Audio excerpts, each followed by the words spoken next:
Yan. Good day mga kamigo. Good afternoon, good day, good evening. Whatever time you are watching this video.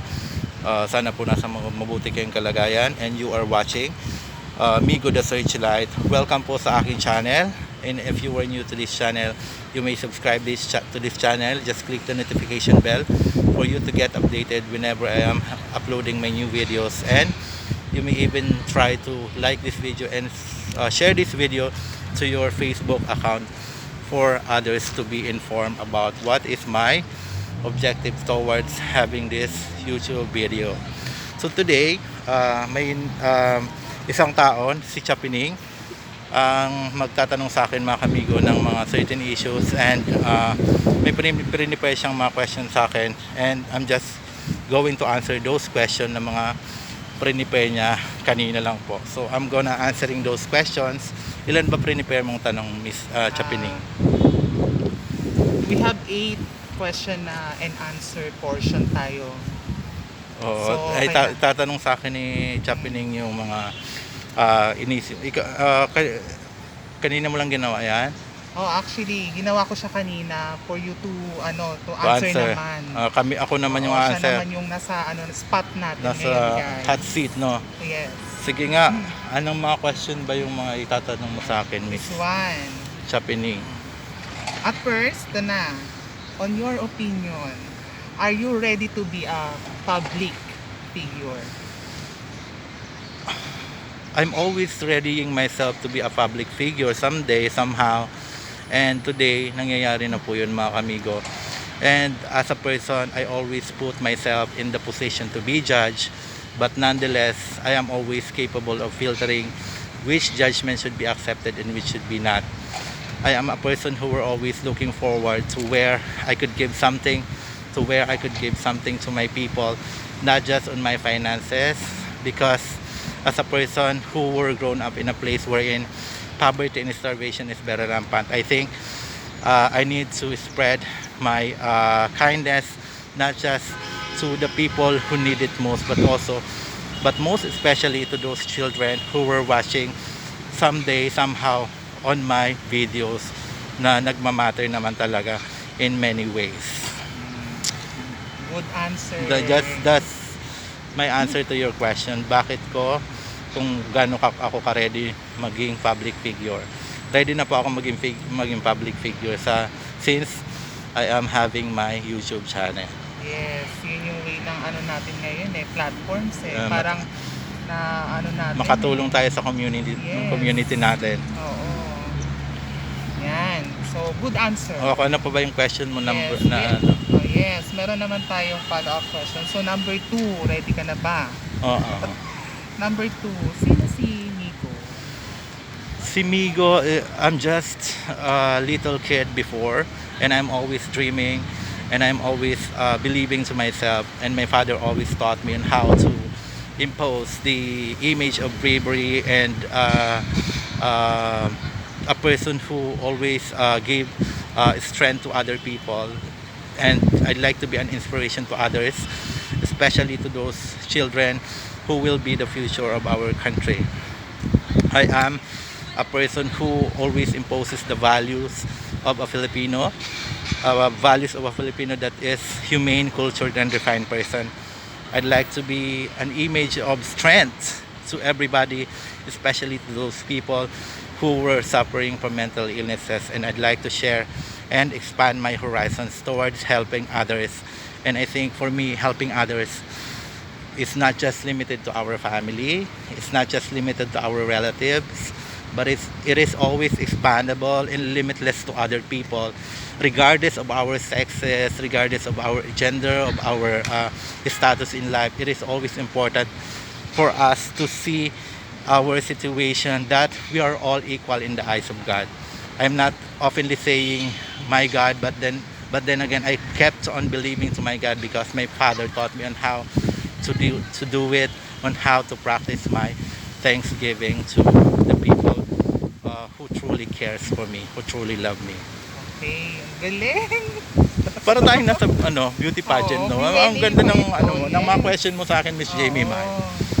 Napakaganda, napaka-inspire yung Napaka-inspiring ba? yung sagot. Diba? Okay, ang ganda naman kasi ng question mo. So, ang ganda din ng answer ko sa iyo. Yes.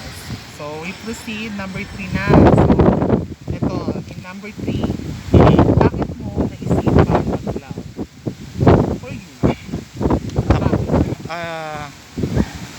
I made my decision to enter the world of blogging because I'd like to give information to the public.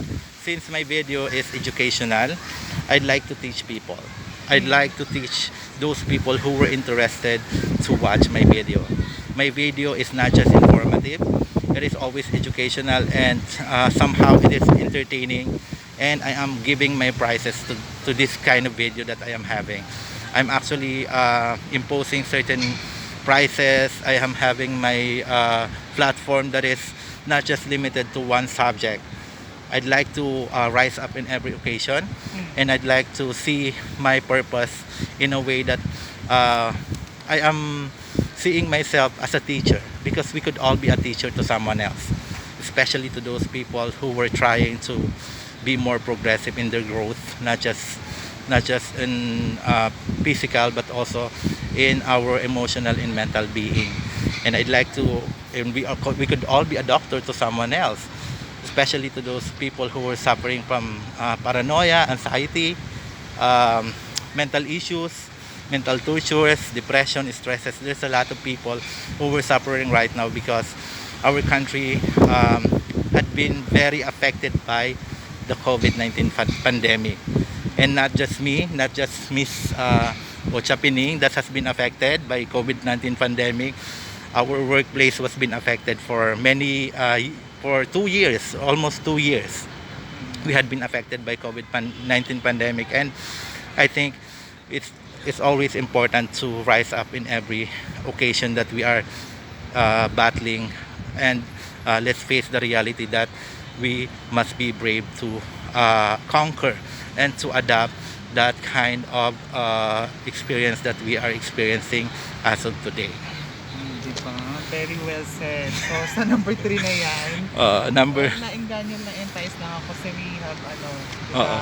lahat naman tayo allow na maging isang teacher, able to teach to teach some- people other because we have people. our experiences in life. Yes. We have our own principles. We have the teachings coming from our parents, from our ancestors. That's why we have to expand our knowledge. We have to disseminate those knowledge, especially doon sa mga bata, sa mga children na nanonood ngayon sa atin. Kaya ni values. Yung values na kailangan in-impose ng talagang totoong Pilipino. Yes. Yeah. Very well said. Q&A na. So, we Q&A. proceed number 4 question. Mm-mm. So, ikaw, paano ka makakatulong sa community mo? Paano ako makakatulong sa community ko? I think the most important thing that I could always do to myself is to always compose myself. I had it's very hard to keep an emotion. I've been at the situation wherein I intended to, or I had committed to make a suicide someday. For the years that passed on me, I've experienced mental illnesses such as paranoia and depression. And it's very hard to give a right or a great battle to that kind of experience that I had experienced before. And I am so proud that I had rose up from that kind of situation. And I am very thankful to those friends that I have, that they had helped me to overcome my fears and to give a right battle to that kind of illness that I had been experienced. And to help my community, I have to teach other people. I have to share my knowledge. I have to share my skills and my talents to other people, in which I am doing it right now. I am having my YouTube channel, and my YouTube channel is for us to be educated enough, for us to practice the values of a Filipino, in which we need to take respect to those people who need to be respected, who who were humane, who were practicing the values of genuine Filipinos to be considerate, cultured, and refined person. It is always important to every Filipino to have that kind of values. Okay. Whew! Painit na ng painit, guys. So, we proceed to number 5 question. So, sa number 5, sino ang pinopromote mo na candidate for president? Select. For president, I think I don't need to mention as of today. It is too early for me to say my candidate, and my candidate must always imposes the value or the true character of a Filipino. He or she must imposes the values that that will be needing to be the next president of this beautiful country. Our country is so wonderful. This has a lot of things that could offer to the world.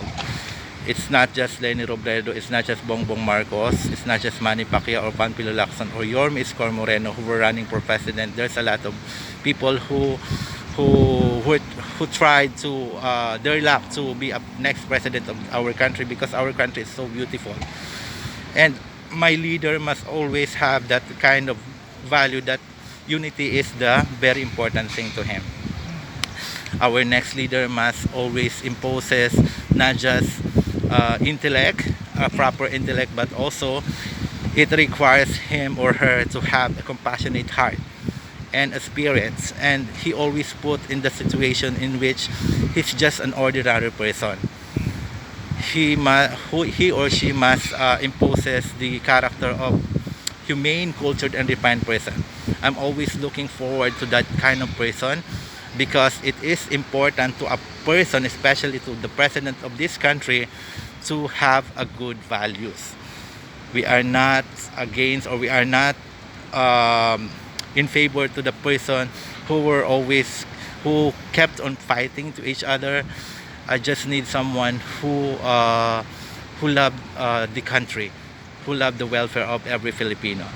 It is important to a president of the Philippines, because it is a very hard responsibility.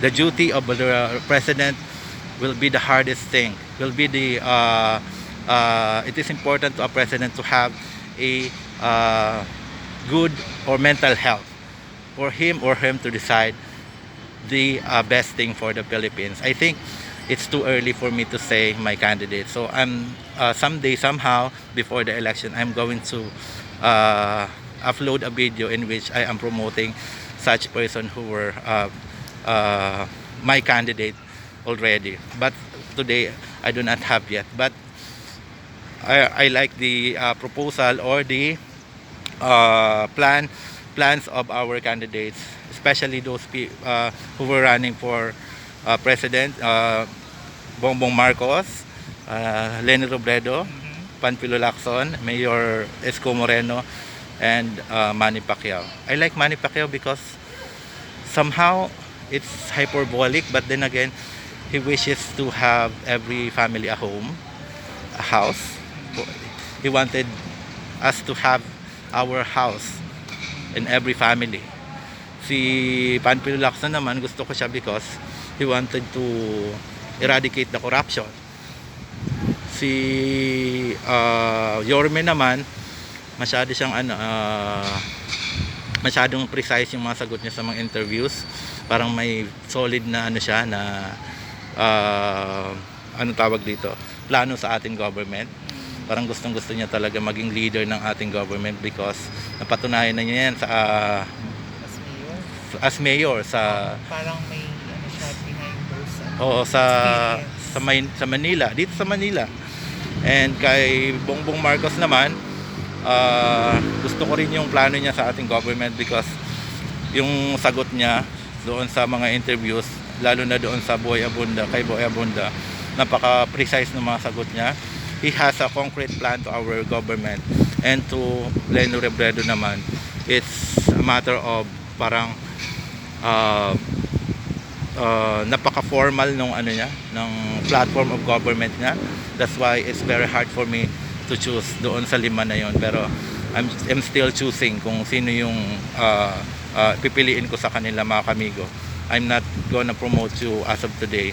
And di ko rin gusto yung pinipili ng aking kaibigan na si Miss Jamie May na si Kalyodi. Calyodi. Pwede naman siguro si Calyodi, pero si Calyodi kasi parang ngayon ko lang siya nakita. Parang di ko pa siya ganun ka-familiar. Yun po kasi ang gustong-gusto ng aking kaibigan na si Miss Jamie May. Gusto niya akong impluwensya na iboto ko daw si Calyodi. But then again, I am not on the proper position pa para mag-decide kung sino yung bobotohan ko. Yes. Diba? Pero pag binigyan po ako ni Miss Jamie May ng aking kaibigan ng magandang proposal kami kay Calyodi, pwede naman siguro. Diba, Miss Jamie May? Yes. Okay, Chapining, let's proceed to anong question mo? Number 6 na tayo. So sa number 6, since nasabi mo nga is napaka-universal ng mental health. Oo. So dito sa number 6, ano ang advice mo sa mga nakakaranas ng mental health problem? Advice ko sa mga nakakaranas ng mental health problem. Mental health problem. Doon po sa mga nakakaranas ng mental health problem, it is always important to know who you are, and it is always important to know your power as a person. I am not a person who were trying to uplift you as an individual who had rose up from the certain illnesses that I had made. But then again, it is always important to pray and to know your God, because in every situation po, there's no one could help you except God. True. It is always important to have your prayer. We must be thankful for all the things that we are receiving. And if we are experiencing certain mental illnesses, we just need to pray, and we need to calibrate our mind for what is our ambition, what is our purpose, what is our intention to the world. We must have always intention to the world, because we are born with purpose. Hanggat nabubuhay po tayo, may purpose po tayo dito sa mundo. Yes. And that's very important to a person to know na kung ano yung intention niya sa mundo. It's not just your family, it's not just you, it's not just your relative that is important. It is always important for you to be a valuable part of your community. It is always important to play your role as a person who will be the image of strength and bravery, who were an image of a person who take actions for every problem. It needs for your problem to resolve. We must need a resolution for all the problems that we are encountering. And it is important to talk to a friend if you were suffering from mental illness, such as depression, anxiety, mental tortures, paranoia, anxiety, and many kind of mental health issues. If your family are not yet ready to hear your words, are not yet ready to hear those agonizations that you have inside, talk to a friend. A genuine friend could always help you on how to uplift yourself, on how to believe in yourself. But most importantly, your friend in heaven is very important. It's our God that is always important as our very important friend. And everybody must know Him, regardless of our position in this community. Okay. That's all, Miss Jamie Mai. Yes. So, ito na yung pinaka-last question na natin. So, lahat ng itanong natin, so nasagutan niya lahat. So, ito na yung pinaka-last. So, paano mo maipapakita sa public ang iyong pasasalamat? I could always show my thanksgiving to the public in a way that I wanted, not the people wanted me to be. Because today, I'm always sharing my finances. I'm always sharing my thoughts, my knowledge, my experience, my talent, my skills, and all the things that I have, I'm sharing it today. Here in my YouTube channel, you could all witness that I am sharing my all to you. It is not just important to me as a person who were trying my luck to be in the world of YouTube. I am always looking forward to where I could give something, to where I could provide something to my community. And it is always important to me to show to you what is my offerings that I could offer to you mga kamigo. As a person who will always offer a lot of things, that not just on the things that I know, I'm sharing with you my all. And watch out for all the things that I'm gonna doing here in my YouTube channel. That's why if you were watching this video, you could always like, share, and subscribe to this video, because this video imposes a lot of perspective, not just in mental health, not just educational, not just informative, not just entertainment, but this is all the things that I know that I'm gonna sharing to you. Watch out this vlog mga kamigo. Every time that I am having this video, you will be updating whenever you are you subscribe to my channel, especially if you click the notification bell mga kamigo. I'm going to share to you my all. That's a promise mga kamigo. And thank you so much for watching my vlog always. And this has been your friend Migo, and thank you so much Miss Chapining for giving me those questions na kailangan kong sagutan. Napakaseryoso ng sagot ko sa iyo. Satisfied ka ba sa mga sagot ko? Oo naman, satisfied ako, and then napaka-memorable yung mga sagot. Nagtatak talaga sa utak ko yung mga values from the question and answer portion. Satisfied ka sa mga sagot ko sa iyo? Yes. Yan mga kamigo, narinig niyo po yung answer ko sa mga tanong ni Miss Jamie May, and masyado nang mahaba yung video na to. That's why we must say goodbye to our kamigo. Mga kamigo, thank you so much po. And if you are liking my video, click the notification bell if you subscribe to my channel. So thank you so much mga kamigo. This has been your friend Migo saying happy lang po dapat tayo every day. Thank you so much Miss Jamie Mai and Chapining for having me in your interview or your question. Bye bye mga kamigo. See you on the next vlog. Bye bye po.